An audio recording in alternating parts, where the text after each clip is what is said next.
Aujourd'hui, c'est la journée internationale de la femme en Tunisie. On est sorti pour... nous sommes là pour dire non. Nous sommes des femmes libres, indépendantes, et on va lutter à tout prix pour notre liberté. La femme tunisienne va rester toujours libre, toujours indépendante. Il n'y a pas de recul là en arrière. On est contre l'ignorance. Les femmes dans les quartiers populaires sont très intimidées. On a les fameuses ligues pour la protection de la révolution qui, en toute impunité, intimident jusqu'à la violence parfois. Tous ceux qui ne leur plaît pas, en fait, c'est pratiquement à la tête du client. Hein. Mais les femmes qui sortent pour travailler, alors encore à plus forte raison celles qui ne portent pas le foulard, sont réellement intimidées, que ce soit à pied ou dans les bus. Ils montent dans les bus, ils montent dans les tramways, en groupe de 3 ou 4, en intimidant fortement ces femmes-là. J'aimerais dire quelque chose. Le slogan de la manifestation, c'est la Tunisie est dans nos cœurs. Nos droits ne sont pas une aumône. Nos droits ne sont pas une aumône. La Tunisie est dans nos cœurs. Nos droits ne sont pas une aumône. C'est le slogan de la manifestation. Quand je suis allée à Ksar Helel, qui est une ville du Sahel, j'ai rencontré une jeune dame qui nous avait déclaré qu'elle s'était vue dans l'obligation d'arrêter de travailler parce que son voyage entre Ksar Helel et Sousse, qui est d'une 15aine de kilomètres dans le bus, lui était devenu impossible à cause de l'intimidation de 2-3 barbus, comme on les appelle maintenant, hein, des voyous barbus, parce qu'elles allaient travailler. Qu'est-ce que vous pouvez me dire en français ce que vous dites? On dit que les femmes tunisiennes sont très puissantes pour le nada. Ils ne peuvent pas nous régner ou bien nous... Ils ne peuvent pas nous faire quelque... Oui, nous sommes très puissantes, les femmes tunisiennes. On n'est pas nahdawen, nahdayen. Le projet islamiste est le même partout, que ce soit chiite, sunnite, ce que vous voulez. Hein. C'est le même projet. C'est un islam, leur islam. La charia, leur charia. Et le califat. Alors là, il faut être bien clair. Le califat n'a pas de frontières. C'est-à-dire que pour eux, ils s'arrêteront peut-être quand ils auront toute la terre. Donc il faut être bien clair que dans tous les pays où ces islamistes vivent, ce sont des cellules dormantes d'un islamiste pur et dur. Il n'y a pas d'islamisme modéré. Musulmans modérés, ça, on les voit, pas preuve. Un islamiste modéré n'existe pas. Un islamiste patient ou moins patient, là oui.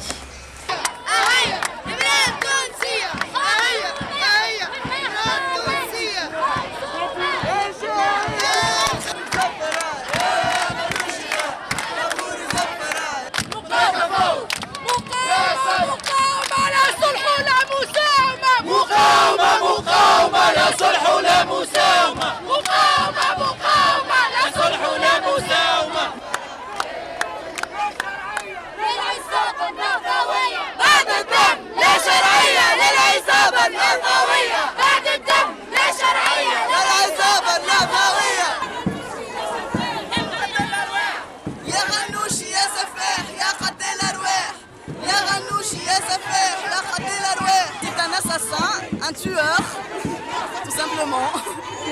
Vous en prie.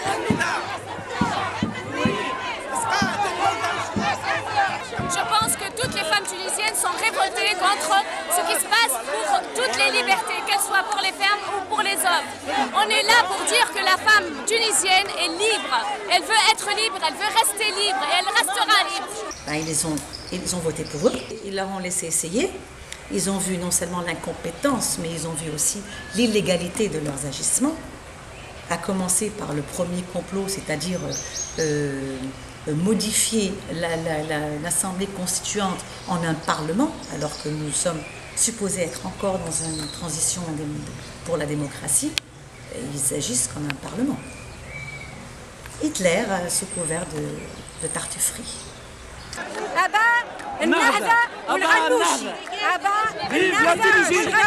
Vive la Tunisie! Dégage Nahda! Vive la Tunisie! Abba Nahda! Vive la Tunisie! Dégage, dégage!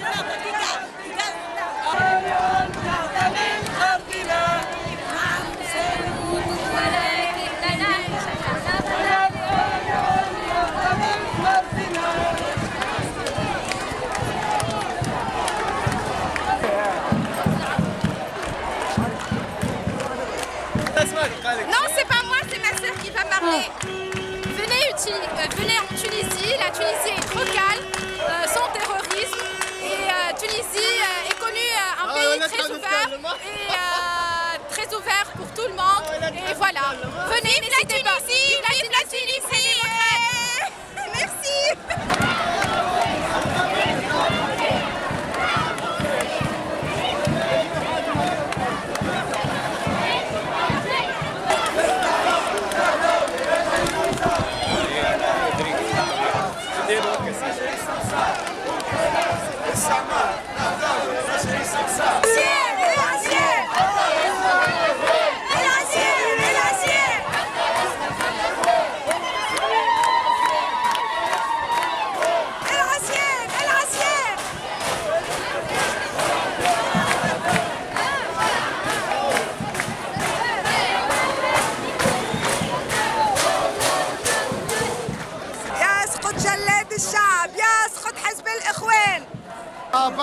Le parti des frères musulmans. Abba Nahda, c'est un parti rétrograde qui veut faire retourner le pays en arrière. Abba Nahda. La montée de l'islamisme, d'abord ce qu'on est en train de vivre, c'est pas seulement la montée, mais c'est la culmination de cette montée-là. Hein. La montée de l'islamisme a commencé déjà dans les années 70. Oui. Il y avait une première culmination, c'est la révolution en Iran. Mais à ce moment-là, beaucoup de gens se sont dit, bon, c'est une révolution chiite, donc ça ne nous concerne pas. Or, c'était en fait l'islam, hein, c'était différent. Les événements après, et surtout depuis 2001, ont démontré aussi une certaine volonté occulte d'essayer cet islamisme jusqu'au bout, en fait. Donc il y avait l'islamisme radical qui se targue de cette animosité contre l'américain et contre sa politique israélienne. Maintenant, le côté, je dirais, social de ce phénomène en Tunisie, c'est une réaction. Alors, la première réaction, les tout débuts de ce mouvement-là, c'était une réaction du modernisme contre les conservateurs, les modernistes contre les conservateurs. C'est tout à fait normal que depuis 1956, il y avait quand même une campagne tambour battant pour le développement. Et c'était un développement qui a certainement été assez rapide et peut-être trop rapide pour certaines franges de la société. C'est évident que pour tout le monde qui rentrait à l'école et qui tout d'un coup voyait ses filles et ses garçons s'asseoir ensemble alors que pendant des siècles les filles et les garçons à un certain âge ne s'asseyaient plus, ne se voyaient plus, il y a eu quand même un choc culturel là. Et comme dans tout choc, il y a des conservateurs qui se cramponnent à leur tradition, et c'est de bonne guerre, quoi. Ceci dit, ça s'est radicalisé avec le temps. Trop d'intérêt. Ce sont des ministres qui ont plusieurs sociétés, que ce soit en Tunisie, que ce soit à l'étranger. Ils sont connus par leur faim, pour bien vouloir occuper plusieurs positions dans l'État, dans les rouages de l'État, pour faire profiter à ses adhérents et à ses sympathisants. Le plus important et le plus grave, c'est en fait les nominations qui ont été faites depuis qu'ils sont sur le trône, dirons-nous. Entre 86 et 93% des nominations sont partisanes exclusivement Nada. Et aucunement compétentes. J'ai assez d'amis dans les administrations pour écouter leurs témoignages, c'est dramatique. L'administration est en train d'être décapitée et on met des gens complètement à côté. Une personne m'a dit c'est au nombre d'années dans les prisons.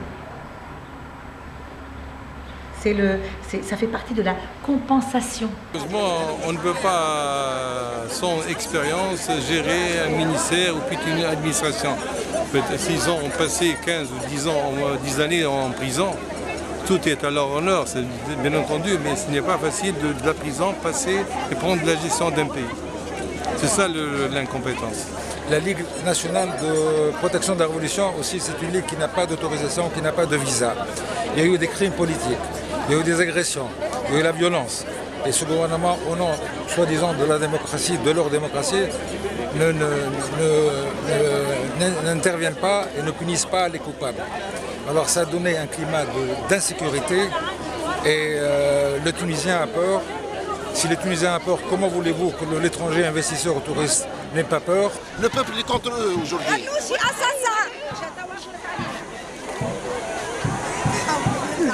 Et le pauvre Tunisien, il continue à devenir plus pauvre, il continue à se demander qu'est-ce qu'il va donner à manger aux enfants quand il va y avoir la rentrée, leur tablier, leur cartable, leurs fournitures scolaires, enfin voilà. Leur chômage qui a monté, je crois que on est arrivé au million. Enfin, les gros problèmes du pays et du pauvre Tunisien sont toujours ignorés. Et puis la situation économique est vraiment catastrophique. Il y a un déficit, que ce soit au niveau de la balance commerciale, que ce soit au niveau du budget de l'État, que ce soit au niveau des réserves en devises, que ce soit au niveau de l'emploi. Il y a 1 million de chômeurs. En 2010, il y avait 450 000 au moment des départs de Ben Ali. Le pouvoir d'achat a baissé de 20%. Le dinar a glissé de près de 25%. Donc tout ça fait que le Tunisien se sent mal.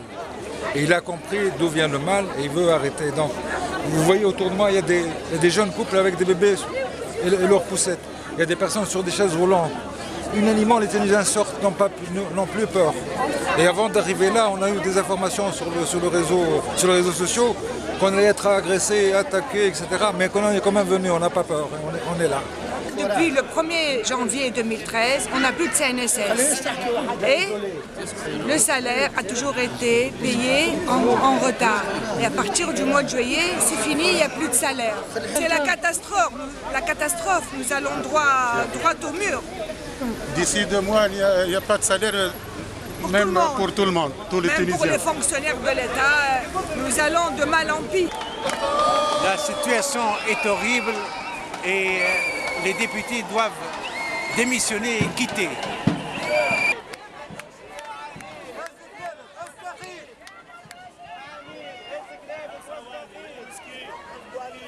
La première vague donc, avait été mise en prison tout simplement pour des actes criminels.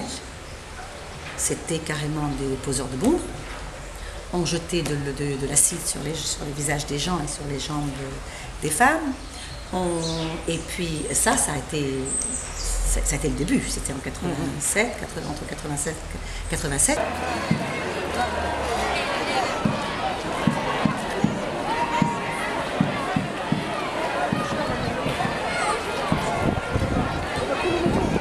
Dégage.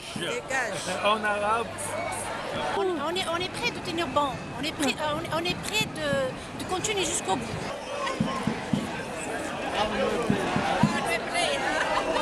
Ma Tunisie, ma patrie, votre relief au fond de mes yeux est inscrit. Ma belle, charmante, petite et grande Tunisie. Sous votre ciel, le germe de vie m'était offert, afin de vous offrir tout ce que de mes plus cher. Mon âme, pour défendre votre honneur, mes arts, mes chansons, pour adoucir vos mœurs. Et mes lettres pour vous sont érosées. Ma belle, charmante, petite Tunisie, votre fidèle oiseau ne déserte jamais son nid. Cette terre verte et fertile, c'était mon point de chute, mon exil. Terre des parents, terre des ancêtres, terre des génies, terre des grands êtres qui nous ont défendus et façonnés en nous offrant le sens d'exister. Et je vous demande pardon, martyrs et militants, ainsi femmes, jeunes, petits et grands. La liberté n'a jamais été un don sans effusion des sangs, et la patrie ne peut être guérie que par ses propres enfants.